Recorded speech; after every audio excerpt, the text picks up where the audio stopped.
Today we come to Vipassana meditation. So please note that the word Vipassana means seeing in various ways, and seeing in various ways means seeing mind and matter, or the five aggregates, or the conditioned phenomena as impermanent, suffering, and non-self. Now the manual at the beginning of this section gives us the names of the 7 stages of purity. So when we practice Vipassana meditation, we go through these 7 stages of purity one after another. And they are given as a chart on page 3, 4, 5. So the first is the purification of virtue, purification of sila. It will be explained later. So the purification of sila are 4 kinds of purified virtue, that is for monks. And then second purity is purification of mind. Purification of mind really means purification of concentration. The word mind here is used to represent concentration. So excess concentration and absorption concentration are said to be or said to constitute purification of mind. And then third is purification of view.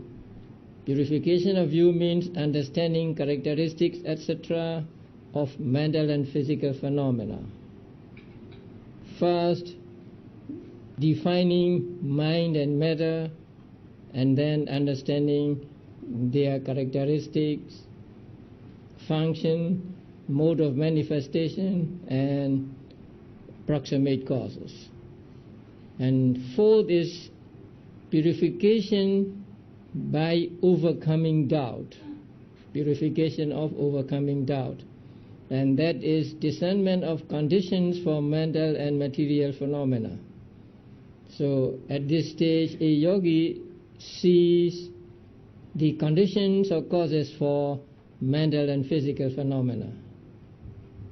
And fifth is purification by knowledge and vision of path and not path. That means the right way and the wrong way. So it consists of knowledge of comprehension, knowledge of rise and fall, tender phase. Now knowledge of rise and fall has 2 phases. So the first is called tender phase, or it is called young vipassana. And distinguishing wrong path from right path of contemplation. During this stage or between the 2 stages of tender phase and mature phase, the distinguishing wrong path from right path of contemplation occurs. And then 6th is purification by knowledge and vision of the way. And it consists of knowledge of rise and fall, mature phase, and then knowledge of dissolution, of fearfulness, of danger, of disenchantment, of desire for deliverance, of reflection, of equanimity towards formations, and knowledge of conformity. And between 6 and 7, between 6th purification and 7th purification, there is change of lineage. So change of lineage is not included in the 6th or in the 7th. So it is out of both 6 and 7. And then there is the last one, 7th purity, purification by knowledge and vision. That is knowledge of 4 supramundane paths. That means attainment of enlightenment. So a yogi goes through these 7 stages of purity to reach enlightenment. And they are to be attained in sequence. You cannot skip any one of these purities. And these purities will be explained in some detail later. So next, the three characteristics are given, and they are characteristic of impermanence, characteristic of suffering, and characteristic of non-self. Now, characteristic means mark of impermanence, mark of suffering, mark of non-self. So when we see the mark, we know something is impermanent, something is suffering, and something is non-self. And the characteristic of impermanence, or the mark of impermanence, is the mode of rise and fall and change. So if you want to know whether a given mind or matter is impermanent or not, you find out whether it has rising and then falling away, whether it changes or not. If you find that there are rise and fall and change, then you know it is impermanent. And in the commentaries it is explained as non-existence after having come to be. It is a book language. So non-existence after having come to be simply means disappearing after appearing. So here disappearing is important. Disappearing after appearing. If you see only the appearing, if you see only the rising, you may not know that it is impermanent. You may even take it as permanent because you just see the beginning or you just see the arising. So it is important to see the disappearance or to see the fall so that you know this is impermanence. So the mark of impermanence is disappearance after appearance. First there is nothing. Then there arises some state. And then immediately it disappears. So first nothing, then arising and staying for some time, and then disappearing. So when you see the disappearing along with the arising, you know that this thing is impermanent. So the mark of impermanence is non-existence after having come to be. The second one, dukkha lakkhana. The characteristic of suffering is the mode of being continuously oppressed by rise and fall. Now it is important that you understand this characteristic of being suffering, because although the word suffering is used, we don't mean just pain. So when we hear the word suffering or when we see the word suffering, we always think that it is some pain or painfulness. But yes, pain or painfulness is suffering, but the word suffering or the word dukkha means more than that. So, what is the characteristic of suffering? By what mark do we know that something is dukkha or suffering? So, here the characteristics of suffering is given as the mode of being continuously oppressed by rise and fall. That means the states appear and disappear, appear and disappear, appear and disappear. So when you see things appearing and disappearing continuously, then you come to the conclusion that this is oppressed by rising and falling. That oppression by rising and falling is what we call dukkha or suffering. When you know this, you can accept the Buddha saying that all five aggregates of clinging are suffering, because among the five aggregates of clinging there are what we call happiness. There are feeling of a pleasant feeling, and there are unpleasant feeling and neutral feeling also. But according to this characteristic, what we call pleasures have a beginning and an end. They come and they go. They do not last forever. So they are said to be oppressed by rise and fall. One criterion Buddha gave was whatever is impermanent is suffering. So if you want to know whether something is suffering or not, find out whether it is impermanent or not. And if you want to know whether something is impermanent or not, find out whether it is arising and disappearing, whether it rises and then disappears. If you see the arising and disappearing of something, then you know that that thing is impermanent. And whatever is impermanent is, according to the criterion given by the Buddha, suffering. So suffering here means continuously oppressed by rise and fall. Now, rising and falling occur at every moment. Mental states arise and disappear in very rapid succession. And the material properties also rise and disappear in rapid succession, but not as fast as mental states.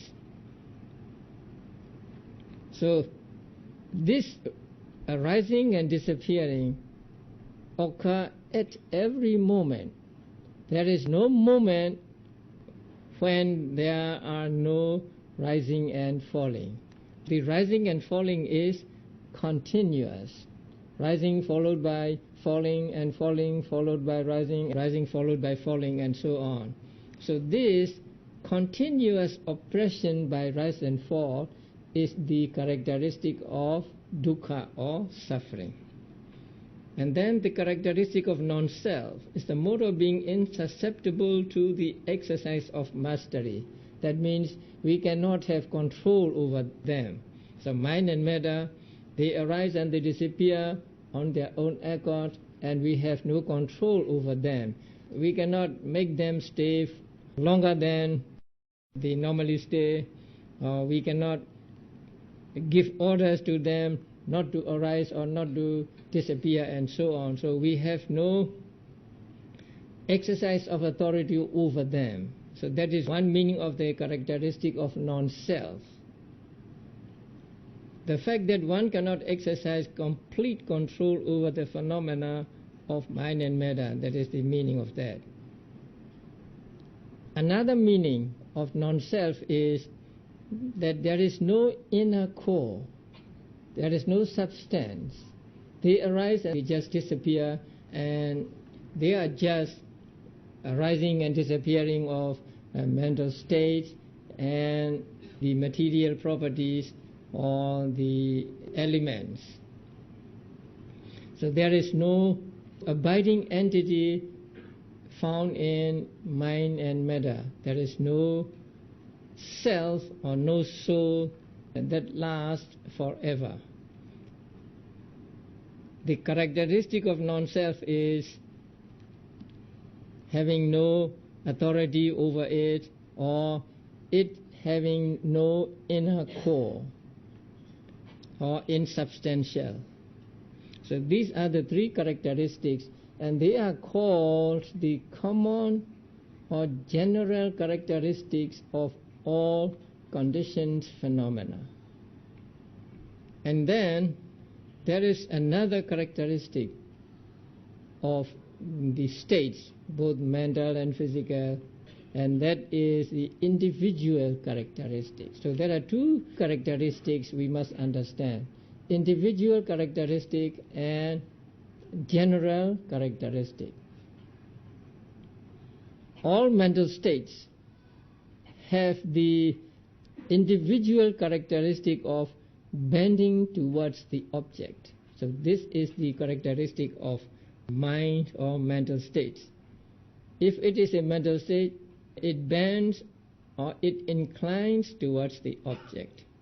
So bending or inclining towards the object is the individual characteristic of mind. Only mind has this characteristic and not matter. And this mind has the characteristic of impermanence, suffering, and non-self. And these three characteristics are called the general or common characteristics. Not only is mind impermanent, suffering, and non-self, but also matter. So we need to understand and we need to see both kinds of characteristics when we practice vipassana meditation. First, we see the individual characteristics of mind and matter, or material states and mental states. And then we see the common or general characteristics of them as impermanent, suffering, and non-self. This is very important that when we practice vipassana meditation, we see these three characteristics, and we see them from our own observation, from our own experience, and not by recitation. You may be saying impermanent, impermanent, impermanent, but if you do not really keep your mind on the object and really see it, it is like repeating something you have learned by heart. So here the understanding means through one's own experience, through observation. And next there are three contemplations, and they are contemplation of impermanence, contemplation of suffering, and contemplation of non-self. That means also the word anupassana. The Pali word is anicca anupassana. So there is a word anupassana. So anupassana means repeated seeing, repeated observing.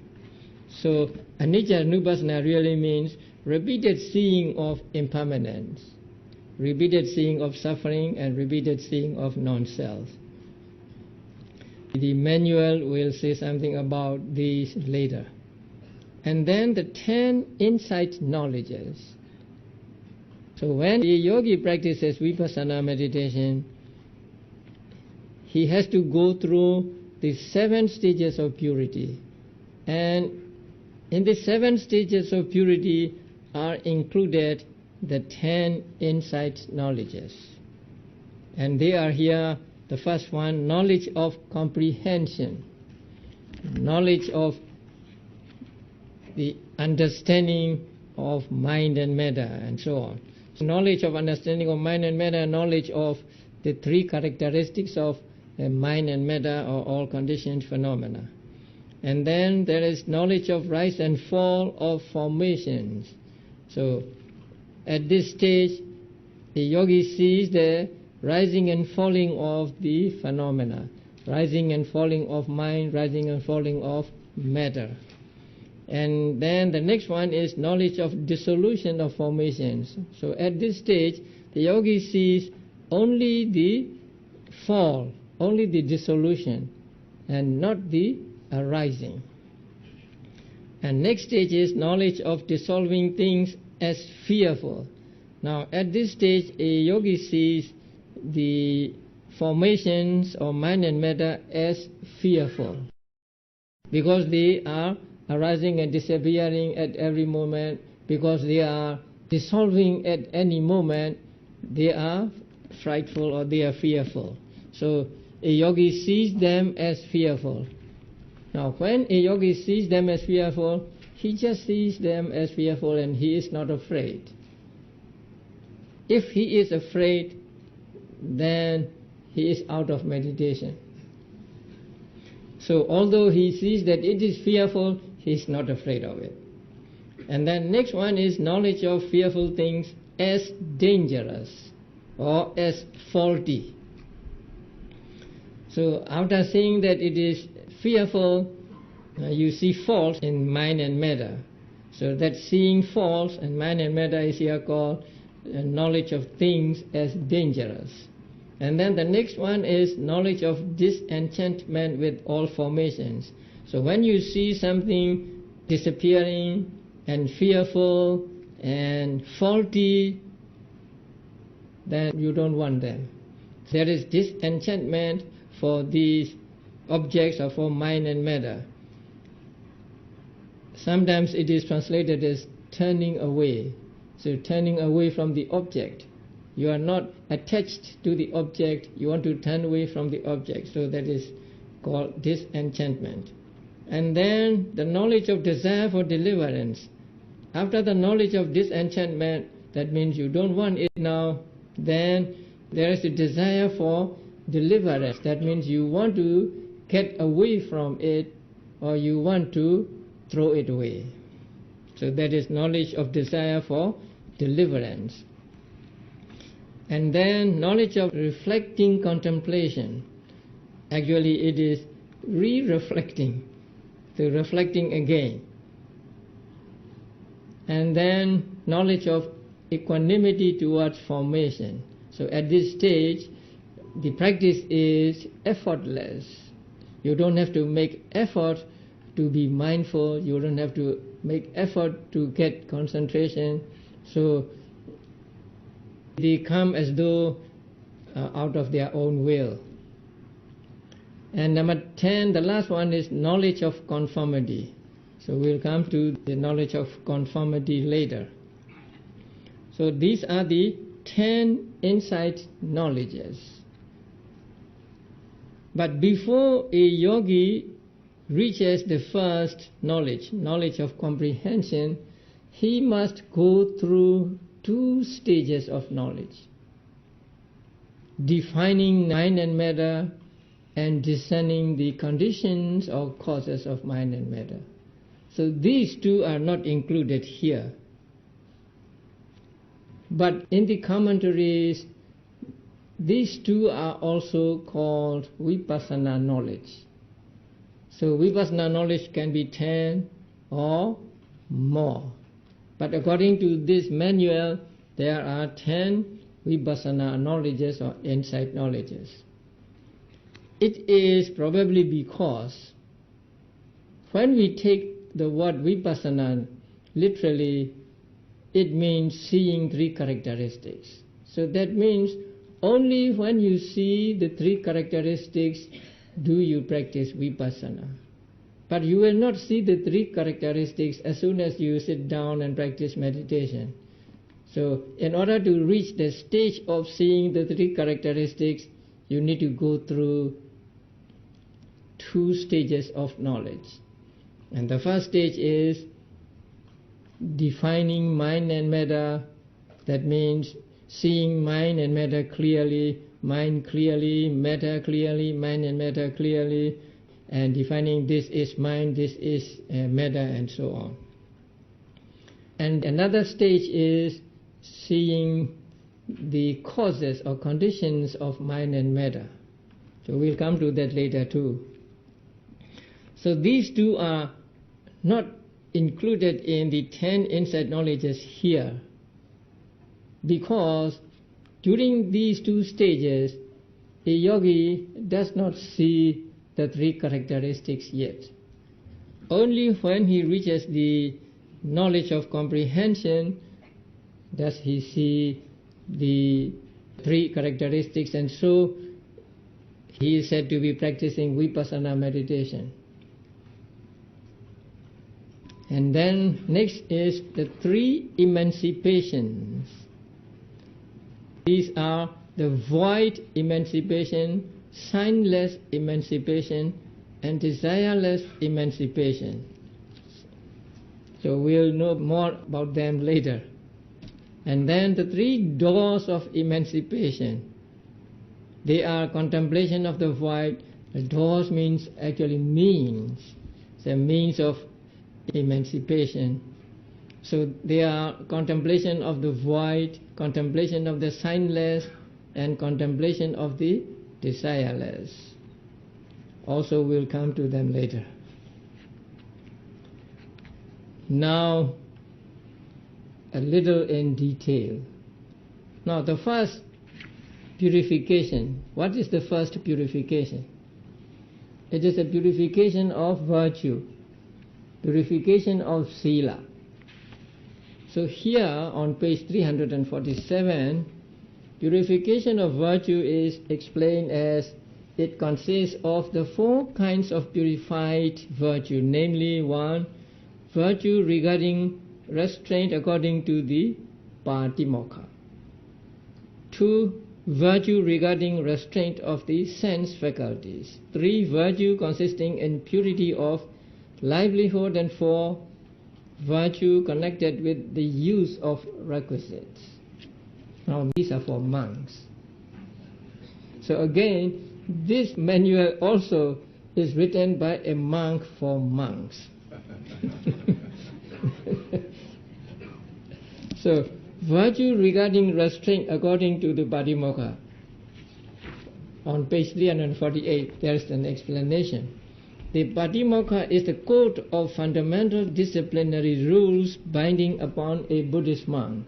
That means the disciplinary rules a Buddhist monk is expected to keep.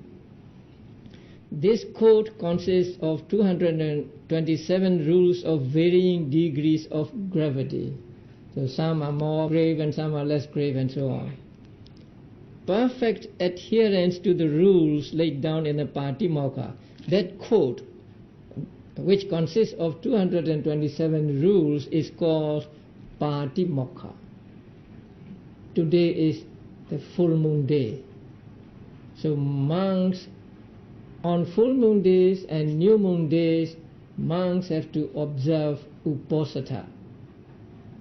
And when they observe Uposatha, they listen to the Patimokkha rules. So all monks would assemble at a place, in a sima, a consecrated place, and one monk would recite the Patimokkha rules, and other monks must pay attention and listen to the rules. Because at the time when there were no books or no books are easily available, it is helpful for monks to remember the rules every fortnight, listening to the chanting of the Patimokkha. Since today is the full moon day, we went to a Uposatha ceremony held at the Burmese Buddhist temple. So, these are the rules, and perfect adherence to the rules laid down in the Patimokkha is called virtue regarding restraint according to the Patimokkha. That means, before practicing meditation, a monk must keep all these precepts. He must not have broken any of the precepts. That is what is meant by perfect adherence to the rules, keeping the rules so that he does not break any of the rules. And if he has broken any of the rules, then he must do some amendments. The second is virtue regarding restraint of the sense faculties. Now the eyes, ears, nose, tongue and body are called senses. There are 6 senses in Buddhism, not just 5. The usual 5 senses plus mind. So mind is called the 6th sense in Abhidhamma and in the teachings of the Buddha. So here, virtue regarding restraint of the sense faculties means the exercise of mindfulness in one's encounter with sense objects. That means when a monk sees something, hears something and so on, he must exercise mindfulness, he must practice mindfulness, he must be mindful. Not allowing the mind to come under the sway of attraction towards pleasant objects and repulsion towards unpleasant objects. So whether he encounters with a pleasant object or an unpleasant object, he must stay calm and impartial. He must not have attachment to the pleasant object, and he must not have anger or aversion to the unpleasant object.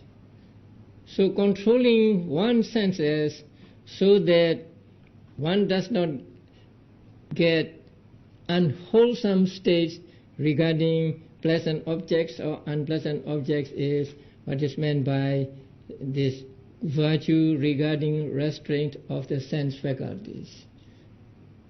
That means avoiding unwholesome states from arising regarding the sense objects. Some sense objects are pleasant and some are unpleasant. Whether a monk encounters a pleasant object or unpleasant object, he must try to avoid like or dislike. He must try to avoid attachment or aversion towards these objects, and he accomplishes it by practice of mindfulness. So restraint of the sense faculties does not mean keeping the eyes closed or keeping the ears closed, because maybe it is possible to keep the eyes closed and ears closed, but how about nose? You cannot keep it closed, and the tongue and the body. So actually, restraint of the sense faculties means practicing mindfulness so that you avoid unwholesome states from arising regarding these sense objects. And the third is virtue consisting in purity of livelihood. It deals with the manner in which a bhikkhu acquires the necessities of life. Now there are 4 kinds of requisites for monks: clothing, food, dwelling place, and medicine. And they are called requisites or necessities of life, because they are necessary for life, because without these 4 we cannot survive. Now, purity of livelihood means a bhikkhu must acquire these necessities of life lawfully, according to the laws or rules laid down by the Buddha. So that means a monk must acquire the necessities, for example, food, by going on alms round. He should not acquire his requisites in a manner unbecoming for a monk who is dedicated to purity and honesty. So he must not try to acquire the requisites in an unbecoming manner, unsuitable manner. That means he must not tell fortune, he must not treat diseases of lay people, and so on. So trying to get things through these practices is called improper way of acquiring the requisites. So monks are actually forbidden to tell fortune or to treat people with medicine and so on. They are called improper search. And the last one is connected with the use of the requisites. Again, for monks, means that the bhikkhu should use the 4 requisites: robes, alms, food, lodging, and medicines, after reflecting upon their proper purpose. So when a monk wears the robe, he must reflect on the robe as, I use this robe just for protection against cold, against heat, against bites of mosquitoes, crawling insects, and so on. And also I use the robes just to cover myself properly, and so on. So that means I use this robe not to take pride in the robes, not to take pride in myself, not to get arrogance regarding the robes, and so on. So monks are expected to do this reflection whenever they make use of these 4 requisites. When they put on the robes, when they eat, and when they use the dwelling place, entering and going out of the dwelling place, they must make this reflection. Since monks have to make reflections while they eat, the talking while eating is discouraged among monks. It is actually a bad behavior of monks, say, to talk while they eat. These 4 are called 4 kinds of silas for monks. And when a monk is pure with regard to these 4 kinds of silas, he is said to have achieved the purity of sila. The first one, the purity of virtue.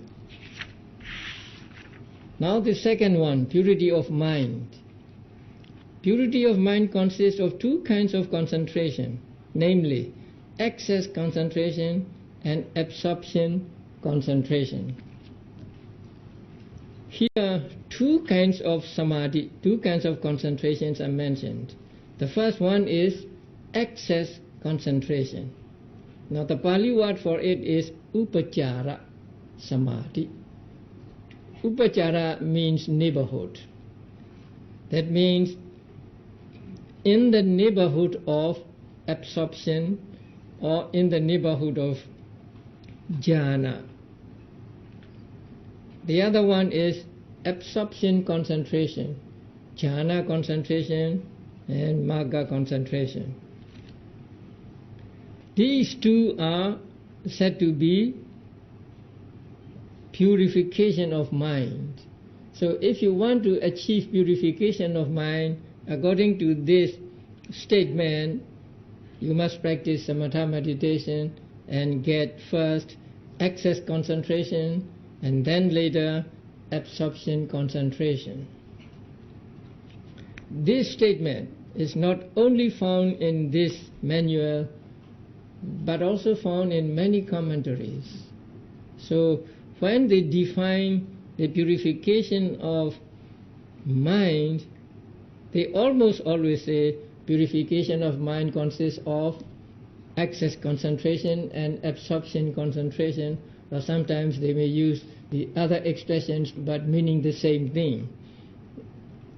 They may use the purification of mind means the 8 attainments together with excess concentration. So they mean the same thing. In order to achieve purification of mind according to this statement, you have to practice samatha meditation and get at least excess concentration. Or you can practice until you get absorption concentration. But what about those who do not practice samatha meditation, who practice vipassana only? In one commentary, it is said that purification of mind consists of excess concentration and absorption concentration for those whose vehicle is samatha. For those whose vehicle is vipassana, purification of mind means excess concentration, or if there is no excess concentration, then momentary concentration. That commentary is the only commentary where I found the mention of the momentary concentration as purification of mind. So according to that commentary, purification of mind means excess concentration, absorption concentration, and momentary concentration. Now this is important, because there are people who think that since it is stated here that purification of mind means excess concentration and absorption concentration, you must practice samatha meditation first and get the excess concentration and absorption concentration before you can practice vipassana meditation.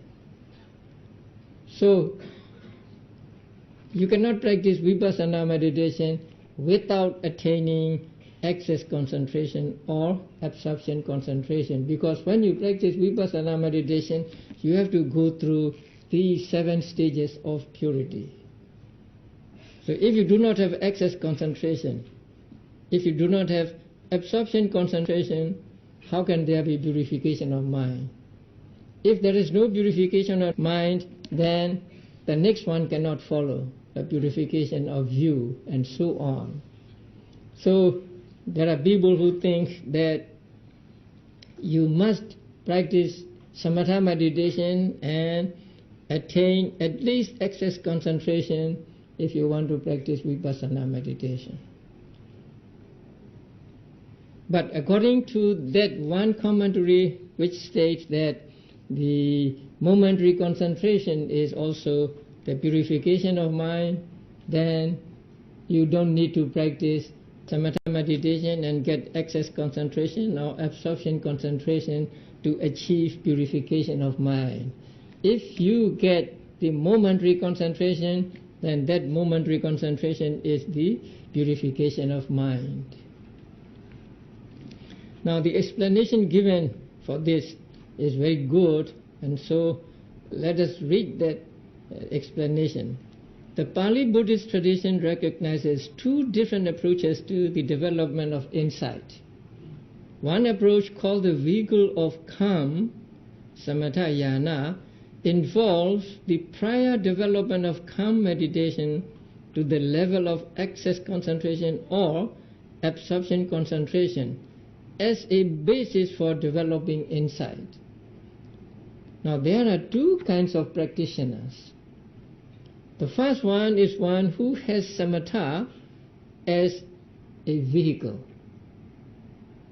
That means that person practices samatha meditation first, and he gains access concentration and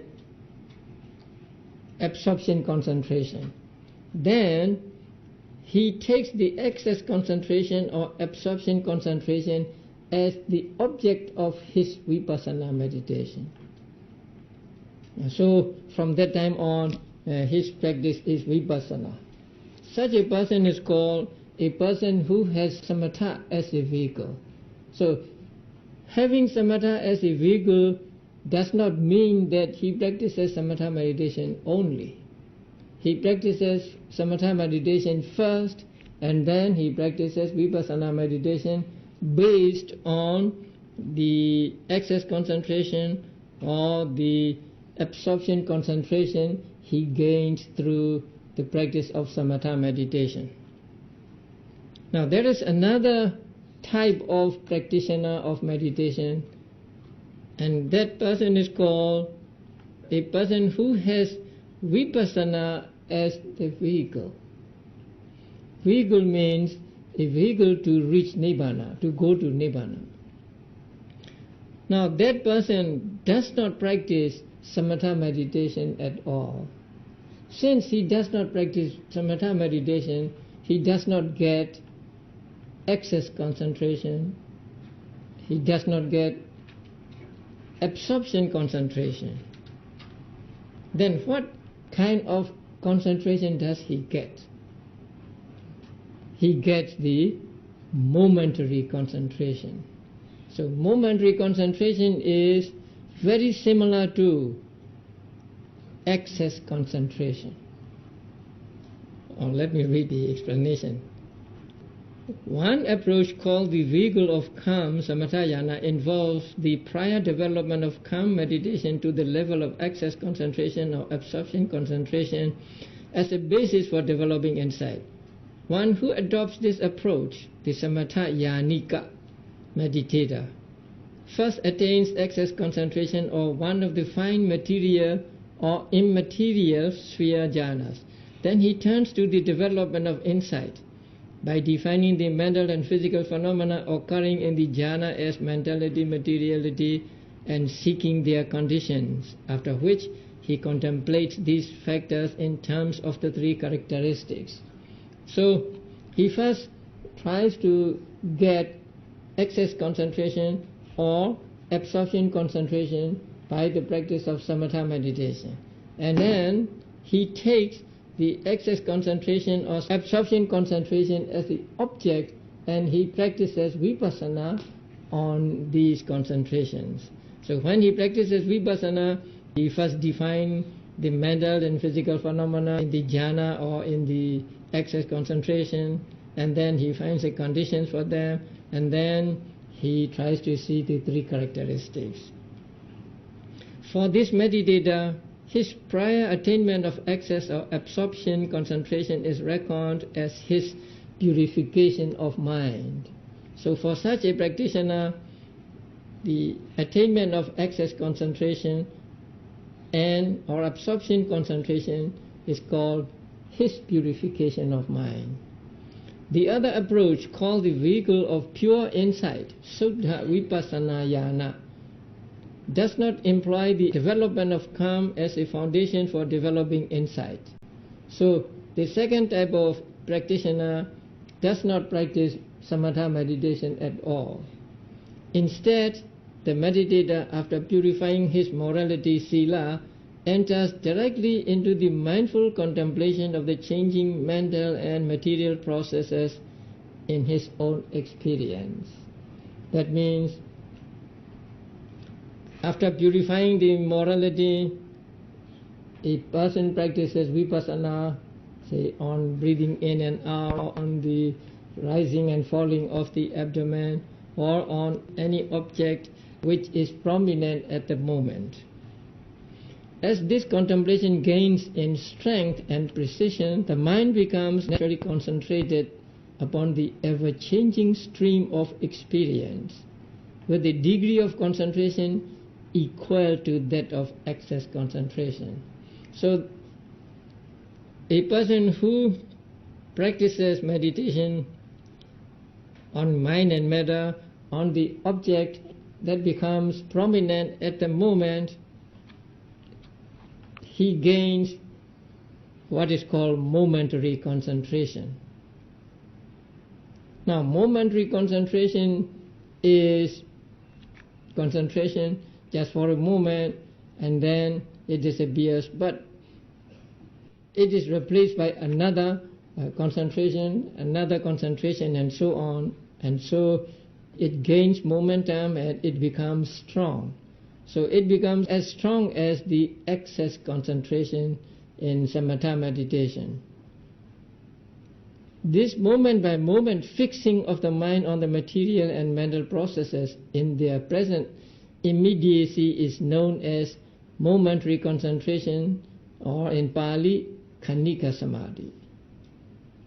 Because it involves a degree of mental stabilization equal to that of excess concentration, this momentary concentration is reckoned as purification of mind for the vipassana yanika meditator, for a meditator who has vipassana only as the vehicle, the meditator who adopts the vehicle of pure insight. Such a meditator is called a dry insight worker.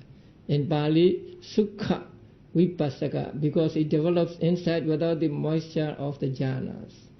So there are two kinds of practitioners. One practices both samatha and vipassana, and the other practices vipassana only. The vipassana only practitioner practices vipassana on the objects, or on mind and matter, or on the five aggregates. Now, in the books, it is stated that he tries to see the three characteristics of the mind and matter, or of the objects. But actually, in the beginning, he does not see the three characteristics yet. He just tries to keep your mind on the object. He tries to get concentration. So there is a kind of samatha here, not really a samatha, but the concentration is essential. Without concentration, you cannot see the objects clearly and you cannot see the true nature of things. Since concentration is necessary, and since the dry vipassana practitioner does not have excess concentration or absorption concentration, his concentration is called momentary concentration. So that momentary concentration is for a samatha yanika meditator the purity of mind. Please note this carefully, because there are people who want to say, if you do not practice samatha meditation and get the excess concentration or absorption concentration, you cannot practice vipassana, because you cannot have a purification of mind. But that is not true. You can get purification of mind without the practice of samatha meditation. And that purification of mind is here called momentary concentration. So that momentary concentration is important, and in one sub-commentary it is said, there can be no vipassana without momentary concentration. So when you practice vipassana meditation, you need to gain momentary concentration. And momentary concentration is said to be gained when your mind is on the object almost all the time, and there are very few wanderings of mind, and also you are able to be mindful, or you are able to catch it as soon as it goes out, as soon as the mind goes out. So when you are able to be on the object, and when there are wanderings also you can catch it right away, then you are said to have gained the momentary concentration. Now, momentary concentration in vipassana and access concentration or absorption concentration in samatha, between them there is difference. Now, access concentration or absorption concentration takes only one object. As you learned yesterday, let's say the counterpart sign. So the object of access concentration is counterpart sign, and only that and none other. And the object of absorption concentration is also that counterpart sign. So there is only one object for access concentration and absorption concentration. But for momentary concentration, there are many objects. At every moment, objects may be different. Now, suppose you are concentrating on the breath here as the air element. So the air element is the object of your meditation, and suppose you are able to keep your mind just on the air element. Then you hear a noise. Now when you hear a noise, you have to be mindful of that noise. That means you have to take that noise as the object. So you change to that object and make notes as hearing, hearing, hearing. Then that disappears. So when the noise disappears, you go back to the breath. So there is different object at different moment. After you go back, there may be pain in your body, and then your mind turns to pain. And so for momentary concentration, there are many objects. Many objects means one at a time.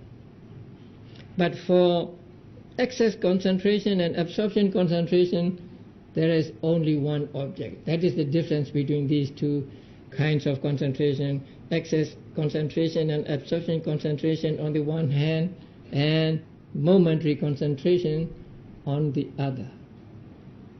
So regarding momentary concentration, there should be concentration always, let us say, on this side, and the objects on this side may be different. So concentration of object A, concentration on object B, concentration on object C. So objects may differ, say A, B, C, D, and so on, but there should always be concentration, concentration, concentration on this side. So when your mind can be on the meditation object, and there are very few wanderings of mind, and you are able to catch the wandering as soon as it occurs, then you are said to have momentary concentration. After you gain momentary concentration, you begin to see the object clearly. Before you gain momentary concentration, your observation is not clear, because it is interfered with by what are called mental hindrances. So when you gain momentary concentration, as in the gaining access concentration and absorption concentration, the mental hindrances are subdued. So they settled down, as it were, and so your mind becomes clear. So for a vipassana yanika, or for a person who does not practice samatha meditation but practice vipassana only, access concentration is what is called purification of mind. So in the practice of vipassana nowadays, especially in the tradition of Mahasi Sayadaw, there is momentary concentration. So this momentary concentration serves as purification of mind, and so you cannot say that there is no purification of mind in this method. Next is purification of view. Purification of view consists in discernment of mind and matter with respect to their characteristics, functions, manifestations, and proximate causes.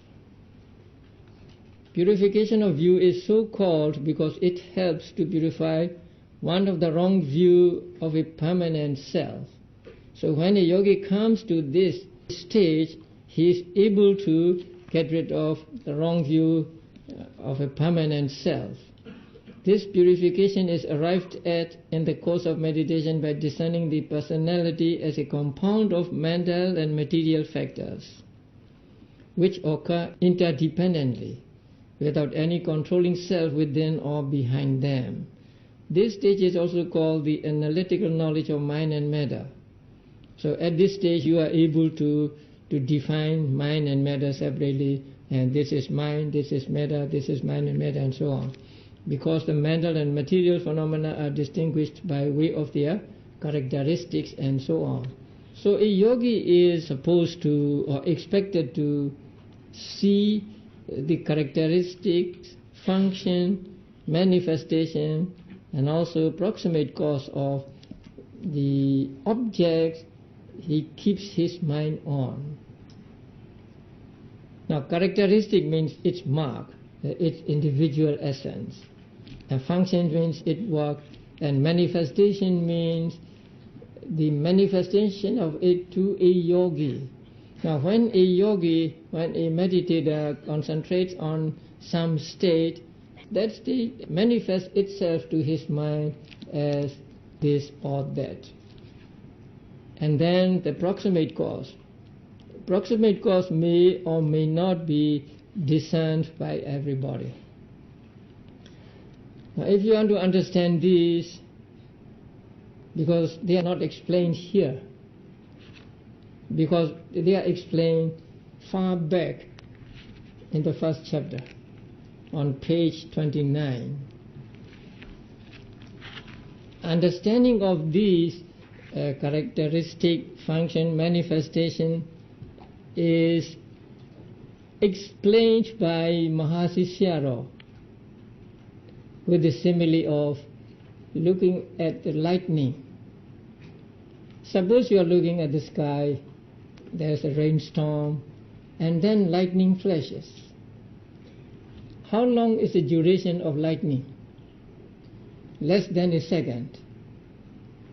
But if you are looking at the sky, when the lightning flashes, you see the lightning. I will ask you, what is the characteristic of lightning? What is its function? What is its manifestation? You may say, I don't know. But I saw the lightning very clearly. So when there is lightning, there is light. Now, giving light is the characteristic of lightning. And when there is light, there is no darkness. So dispelling of darkness is the function of lightning. And the shape. It is like the shape of a crooked line or shape of a root of a tree and so on. So that is the manifestation of the lightning. So at least these three things you see at once. You are looking at the sky and there was lightning, and then you see all three at once. In the same way, a yogi, when contemplating or practicing mindfulness on the objects, he sees all these things. He may not be able to say this is characteristic, and this is function, and this is manifestation, just as a person who saw the lightning may not be able to say this is the characteristic of lightning, this is a function, and so on. But he sees all at once, in a very brief moment, even in a fraction of a second, he sees all these three things. So in the same way, when you pay attention to the object, then you will not fail to see these also. So at this stage, when a yogi dwells on the object, he is able to distinguish mind from matter, or matter from mind, or mental state from material state, and material state from mental state.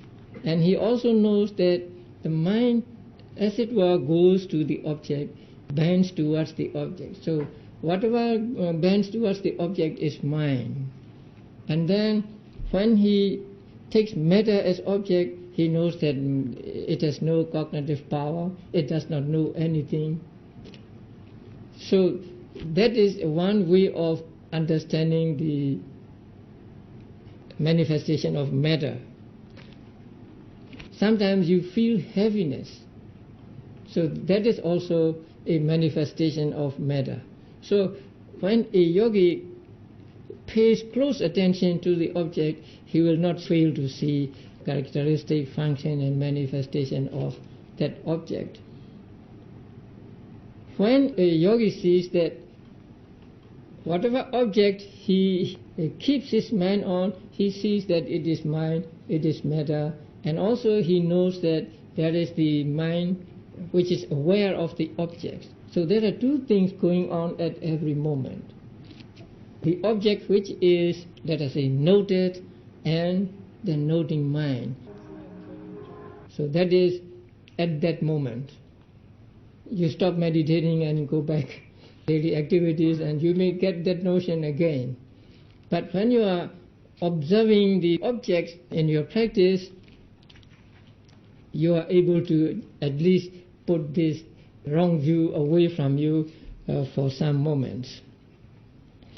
So that is why it is called purification of view, understanding the characteristic, function, manifestation and proximate causes of mind and matter is called the purification of view. After that stage, the next stage is purification by overcoming doubt. Purification by overcoming doubt is the discernment of the conditions of that same mind and matter. So at this stage, a yogi discerns or sees the conditions or the causes of the mind and matter he is trying to be mindful of. So purification by overcoming doubt is so called because it develops the knowledge which removes doubts about the conditions for mind and matter during the three periods of time, past, present and future. So regarding the past or the present or future, he is able to remove the doubt. So doubt means indecision, not wrong view. Doubt is indecision. You're going to make a decision. You are at a crossroads and you don't know which to take. If you know which one to take, then you are not in doubt. You may take a wrong road, but you are not in doubt. So when you are in doubt, you cannot decide which is which. So with regard to mind and matter you are observing, since you are observing and you are experiencing them, you know that they are true, they are real. And you have no doubt about whether they existed in the past, whether they will exist in the future. You know that they existed in the past and they will exist in the future, and they exist right now. So with regard to mind and matter, you are able to remove doubts. The knowledge which removes doubts about the conditions for mind and matter during the three periods of time, it is achieved by applying during the contemplative process one's knowledge of dependent arising, in order to understand that the present compound of mind and matter has not arisen by chance or through a hypothetical cause such as a creator God or primordial soul, but has come into being from previous ignorance, craving, clinging and karma. And that is where the knowledge of dependent origination comes in. So that is why dependent origination is taught in the 8th chapter in preparation for the practice of vipassana meditation. So when you know the dependent origination, you know that mind and matter here in this life is conditioned by or caused by ignorance, craving, clinging, and karma in the previous lives. So you discern them that the mind and matter in the present life are caused by or conditioned by ignorance, craving, clinging, and karma in the past. So when you see this, you know that there was a life in the past and now there is life here, and just as there was a life in the past and life here, so there will be life in the future. So you are able to remove doubt about whether the past exists or not, whether the future will exist or not. You definitely know that the past existed before and now it is the present and then the future will come. So you are able to remove doubt at this stage of discerning the conditions of mind and matter, or conditions of the 5 aggregates of clinging, or conditions of conditioned phenomena. One then applies this same principle to the past and future as well. This stage is called the knowledge of discerning conditions. So this is also called in Pali Paccaya Parigaha Jnana. When a person, a yogi, has reached this stage and is able to remove doubts, he is called a lesser Sotapanna. He is called a Chula Sotapanna. He is called a Chula Sotapanna because he resembles the real Sotapanna by having at least next rebirth fixed for him. Now, a Sotapanna, a real Sotapanna, will not be reborn in the 4 woeful states. So a Sotapanna will be reborn as a human being or as a celestial being, but never in hell or as an animal and so on. Chula Sotapanna, a lesser Sotapanna, is said to have fixity in his next rebirth. So for his next rebirth, he is sure that he will not be reborn in the 4 woeful states. That is, if he does not fall away from that stage. He may reach that stage one day and then he gave up meditation and then he lost that stage, then his rebirth is not assured. But if he practices meditation, he reaches that stage and he can stay in that stage, and he with practice, and with that he dies, then his rebirth is assured. That means he will not be reborn in the 4 woeful states, but will be reborn in the blissful states such as human beings and celestial beings. So it is very worth practicing vipassana meditation. Now, you have not entered into the vipassana proper. At this stage, you are not in vipassana yet.